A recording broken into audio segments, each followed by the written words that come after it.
Hello नमस्कार दोस्तों, मैं हूं अजय निषाद। हिंदी नाथ यूट्यूब चैनल पर आप सभी का स्वागत है। चाहे आप हिंदी नाथ पे देख रहे हो या नाथ स्टडी पर। तो बता दें हम कि अगर आप हिंदी विषय से EMRS यानी एकलव्य विद्यालय का PGT की तैयारी कर रहे हैं तो ये वीडियो आपके लिए बहुत ही फ़ायदेमंद होने वाला है। और अन्य तैयारी भी कर रहे हो आप तो भी ये फ़ायदेमंद होने वाला है, लेकिन मुख्य रूप से ये PGT के लिए है और है हिंदी साहित्य का इतिहास है। तो TGT में भी आएगा और अन्य एग्ज़ाम में भी पूछा जाएगा, लेकिन मुख्य रूप से ये डेडिकेटेड है PGT EMRS के लिए। तो हम लोग इसके पहले आदिकाल देख चुके थे, भक्ति काल भी देख चुके थे और ऋत काल देख चुके थे। आधुनिक काल में हम लोग प्रगतिवाद को ख़त्म किए थे और आज हम लोग पढ़ने वाले हैं प्रयोगवाद। ठीक है, यहाँ पर ये देखिए पढ़े भी हैं हम लोग। चलिए, प्रयोगवाद अपने आप में इष्ट नहीं है वरन एक वह साधना है। यह कथन किस वाद से संबंधित है? ये प्रयोगवाद से संबंधित है। प्रयोग अपने आप में इष्ट नहीं है वरन एक साधना है, यह कथन किस वाद से है? तो प्रयोगवाद से है। अज्ञेय का पूरा नाम सच्चिदानंद हीरानंद वात्स्यायन अज्ञेय है ने प्रयोगवाद के बारे में अपनी दूसरे सप्तक, 4 सप्तक है इनका, की भूमिका में लिखा है प्रयोग का कोई वाद नहीं, हम वादी नहीं रहे। प्रयोगवाद अपने आप में इष्ट या साध्य नहीं है, अतः हमें प्रयोगवादी कहना उतना ही सार्थक या निरर्थक है जितना हमें कवितावादी कहना, यानी कवितावादी कहिए या प्रयोगवादी कहिए, सेंस हमारे हिसाब से वही है। चलिए, ठंडा लोहा किसकी है? देखिए, ठंडा लोहा तो बहुत दिन से पढ़ते हुए आ रहे हैं सभी लोग। ये है ठंडा लोहा, धर्मवीर भारती की रचना। लेकिन यहाँ पर ध्यान देना है कि ये रचना कैसी है? प्रयोगवादी है। और ये कवि भी प्रयोगवाद के होंगे। तो यहाँ पे खाली स्थान दिया है कि किस वाद ने प्रयोगवाद को सर्वाधिक प्रभावित किया, तो वो है अस्तित्ववाद। अस्तित्ववाद ने प्रयोगवाद को सर्वाधिक प्रभावित। यहाँ पे पढ़ेंगे इसको। प्रयोगवाद पर अस्तित्ववाद का गहरा प्रभाव है। नई कविता प्रयोगवाद से भिन्न होकर एक 1954 में इलाहाबाद से नई कविता नामक पत्रिका प्रकाशित होने लगी। आरंभ में यह कविता प्रयोगवाद से चलिए प्रयोगवाद के अनुसार प्रयोगवादी का मुख्य तथ्य क्या था? नई राहों का अन्वेषण। ये बार बार आएगा आपके एग्जाम में, नई राहों का अन्वेषण। एक बार और पढ़ते हैं। प्रयोगवाद के प्रवर्तक के अनुसार। अब प्रयोगवाद का प्रवर्तक कौन है? तो अभी बार बार आएगा ये भी चीज़, तो अभी आपको इसका खराब नहीं करेंगे माहौल। प्रयोगवाद के प्रवर्तक के अनुसार प्रयोगवादी कवि का मुख्य तथ्य क्या था? नई राहों का अन्वेषण। विकल्प C यहाँ पर सही है। और ये किसका कथन है? अज्ञेय जी का कथन है। सच्चिदानंद हीरानंद वात्स्यायन अज्ञेय यहाँ पर दिया भी है। 1930 में तार सप्तक का प्रकाशन हुआ, जिसमें 7 कवि आएंगे। कितने कवि? 7 कवि। और उसके देखिए 4 तार सप्तक 4 हैं। पहले को तार सप्तक बोला जाता है, दूसरे को दूसरा तार सप्तक, तीसरा चौथा तार सप्तक, ऐसे ही है। नीचे आइए। अज्ञेय ने स्पष्ट किया है, इसको पढ़ लेते हैं। आपका जो प्रयोगवाद है एक बार स्पष्ट हो जाएगा। देखिए, सन 1943 में तार सप्तक का प्रकाशन होते ही स्पष्ट हो गया कि कविता में प्रगतिवाद से भिन्न चेतना ग्रहण होनी आरंभ कर दी है। इस भिन्न चेतना का निर्माण प्रगतिवाद मान्यताओं को उलटफेर हुआ हो, ऐसा नहीं।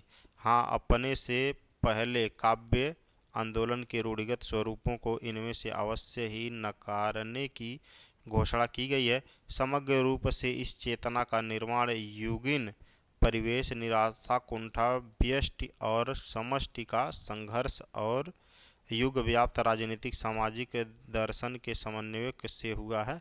ये चीज़ें वगैरह वगैरह दी हैं। तो खैर चलिए, यहाँ आप देखते हैं प्रयोगवाद के प्रवर्तक कौन रहे? अज्ञेय जी रहे।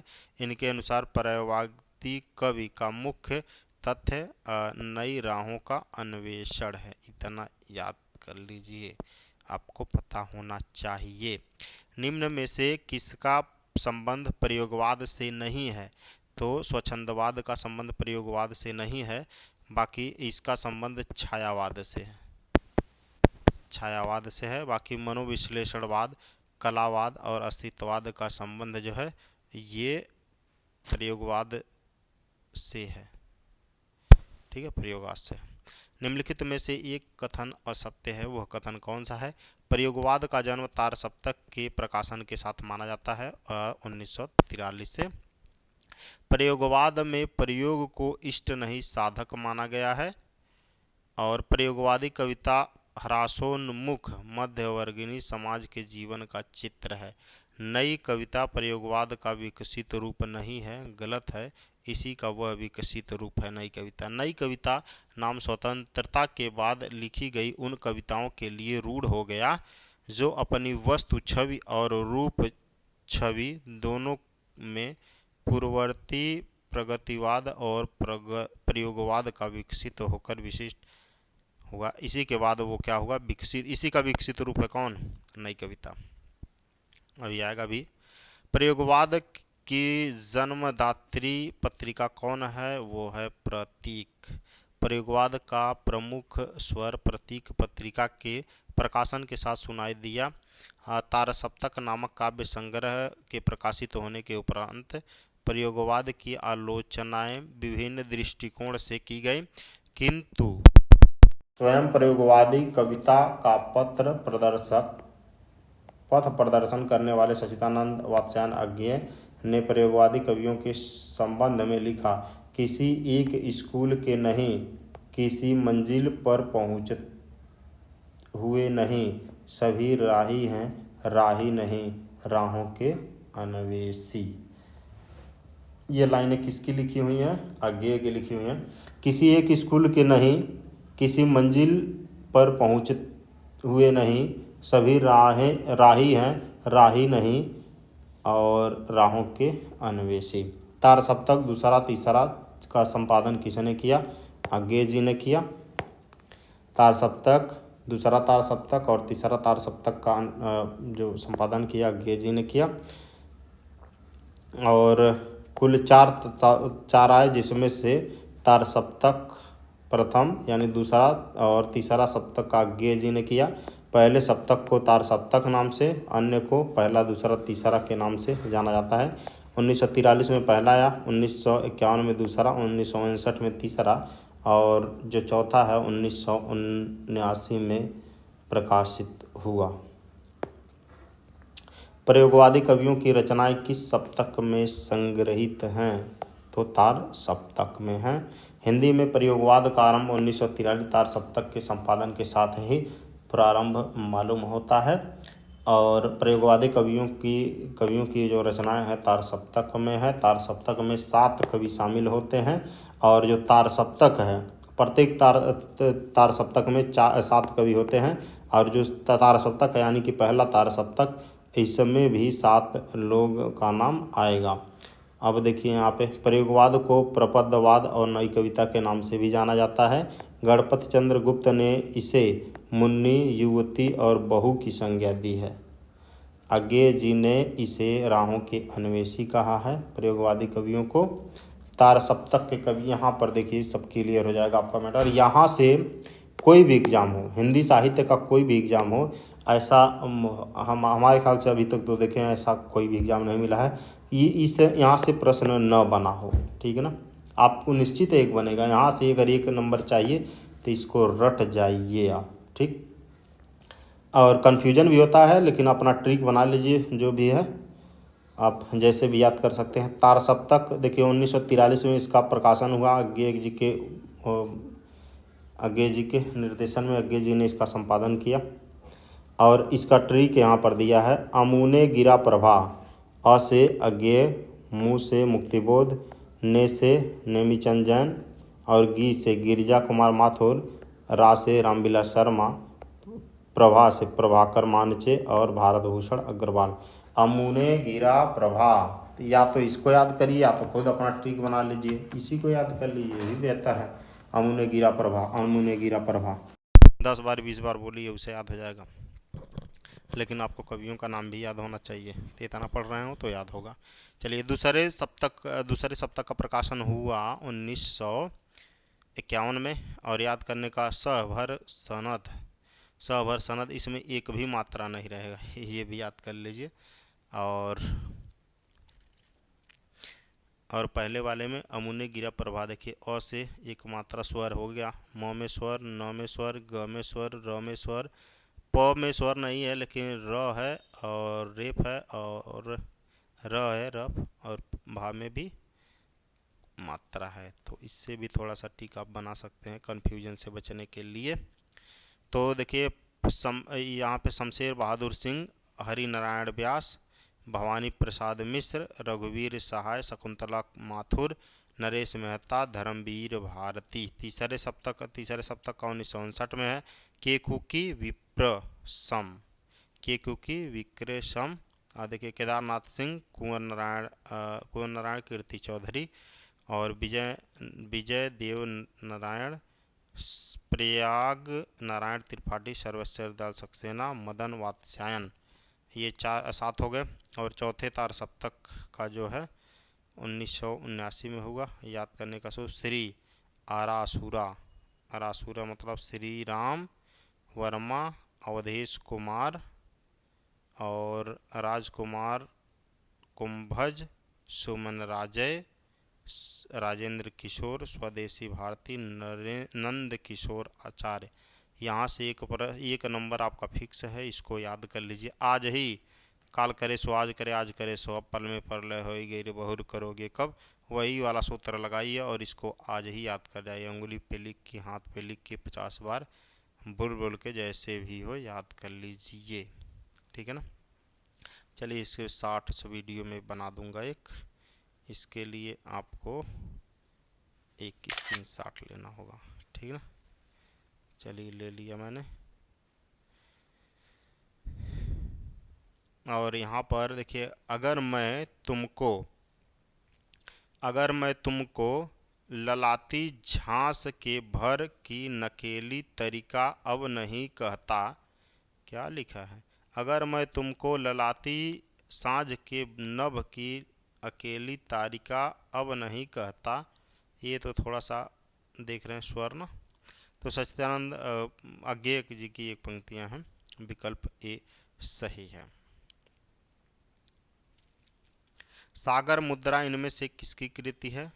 अज्ञेय की कृति है। सागर मुद्रा के लेखक कौन है? अज्ञेय जी हैं। अज्ञेय जी जो है तार सप्तक के संपादक रहे। आंगन के पार द्वार इनकी एक और रचना है। कितनी नावों में कितनी बार भी रचना है, जिसके लिए इनको कितनी नावों में कितनी बार यहाँ पे लिखा हुआ है, तो इसलिए हम बहुत ज़्यादा लिख नहीं रहे हैं। ज्ञानपीठ पुरस्कार मिला। विशाल भारत, प्रतीक, नया प्रतीक, दिनमान पत्रिकाओं का संपादन भी इन्होंने किया। अज्ञेय जी की काव्य कृतियाँ जो हैं, सदा नीरा, नदी की बाँक पर छाया, पहले मैं सन्नाटा बुनता हूँ, महावृक्ष के नीचे, अरि ओ अरुणा प्रभामय, इत्यलम बावरा अहेरी। ये सारी रचनाएं जो हैं अज्ञेय की हैं। बसंती हवा कविता के रचनाकार कौन है? केदारनाथ अग्रवाल जी हैं। बसंती हवा के रचनाकार केदारनाथ अग्रवाल जी हैं। निम्न में से कौन सी रचना सर्वेश्वर दयाल सक्सेना की नहीं है? कौन सी रचना सर्वेश्वर दयाल सक्सेना की नहीं है? तो सबसे पहले ही बता दें हम कौन सी है। पागल कुत्तों का मसीहा सर्वेश्वर दयाल सक्सेना का है। खूंटियों पर टंगे लोग और काठ की घंटियाँ, ये तीनों रचनाएं जो हैं सर्वेश्वर दयाल सक्सेना की हैं। इनका पूरा रचना एक ट्रिक से बंधा हुआ है। जब आप हिंदी साहित्य का इतिहास संपूर्ण अध्ययन करेंगे वहाँ पे मैं बता दूंगा इसको। और अभी के लिए इतना जानो। खूंटियों पर टंगे लोग, पागल कुत्तों का मसीहा, काठ पर घंटियाँ, और भी कई हैं। चलिए, एक शहर की मौत जो है ये इनका नहीं होगा। एक शहर की मौत जो है अमृता प्रीतम की रचना है। ठीक है। अब देखो यहाँ पे काव्य संग्रह है काठ की घंटियाँ, उपन्यास है पागल कुत्तों का मसीहा, और खूंटियों पर टंगे लोग काव्य संग्रह है। किसका? सर्वेश्वर दयाल सक्सेना का। आत्महत्या के विरुद्ध कविता संकलन के कवि कौन है? आत्महत्या के विरुद्ध रघुवीर सहाय की है। अब देखिए, ये जो हम पढ़ रहे हैं ये सप्तक के कवि हैं सब। और ये प्रयोगवाद के कवि भी हैं। आत्महत्या के विरुद्ध जो है रघुवीर सहाय जी का कविता संकलन है। आगे द्वारा संपादित दूसरे तार सप्तक या दूसरे सप्तक के कवि ये हैं रघुवीर सहाय जी। रघुवीर सहाय की और अगर रचनाओं की बात करें तो सीढ़ियों पर धूप, हंसो हंसो जल्दी हंसो, लोग भूल गए, कुछ पते कुछ चिट्ठियाँ, एक समय था, ये सब हैं। बाकी अगर कहानी संग्रह की बात करें तो रास्ता इधर से, जो आदमी हम बना रहे, निबंध लघु मानव की धारणा। लघु मानव वही मानव जो छोटे छोटे चीज़ों को खोजकर उसको सत्य रूप में प्रतिष्ठित करना चाहता है। अतिवादी हो गया, प्रतिक्रियावादी हो गया, या मान लीजिए इसका कंक्लूजन है असत्य जीवन की दृष्टि है जो। और नई कविता परंपरा का तिरस्कार है। क्या बात है, नई कविता परंपरा का तिरस्कार है और नई कहानी परंपरा का विस्तार। यह कथन किसका है? राजेंद्र यादव का है। और नई कविता परंपरा का तिरस्कार है, नई कहानी परंपरा का विस्तार राजेंद्र यादव का कथन है। एक दिन बोलेंगे पेड़, एक दिन बोलेंगे पेड़ काव्य संग्रह किसका है? राजेश जोशी का है। एक दिन बोलेंगे पेड़ काव्य संग्रह के रचनाकार राजेश जोशी हैं। मिट्टी का चेहरा दो पंक्तियों के बीच, देखिए मिट्टी का चेहरा दो पंक्तियों के बीच, सरम गाथा, इनकी महत्वपूर्ण काव्य कृतियाँ हैं। ये काव्य कृति है। दो व्यक्तियों के बीच काव्य संग्रह है। इसके हेतु इन्होंने 2002 में साहित्य अकादमी पुरस्कार प्रदान किया गया राजेश जोशी को। ठीक है, और यहाँ पे भी था का, ये तो तीनों है। तो ये रहा आधुनिक काल। अभी आधुनिक काल जो महत्वपूर्ण नोट होना चाहिए, जो एग्ज़ाम की दृष्टि से महत्वपूर्ण है, बाकी चीज़ें आप लोग पढ़े ही हैं, हम लोग पढ़े ही हैं। और यहाँ पे एक रिवीजन हो गया सभी का। अभी आगे हम लोग जो चीज़ें हैं सिलेबस में उसको देखेंगे और प्रैक्टिस पर भी ध्यान देंगे। ठीक है, तो अभी के लिए इतना ही। ये नई कविता और प्रयोगवाद का भी आज समापन हो गया हम यहाँ पर। ठीक है, तो आइए बस इतना ही आज के लिए, और thank you for listening and God bless you all.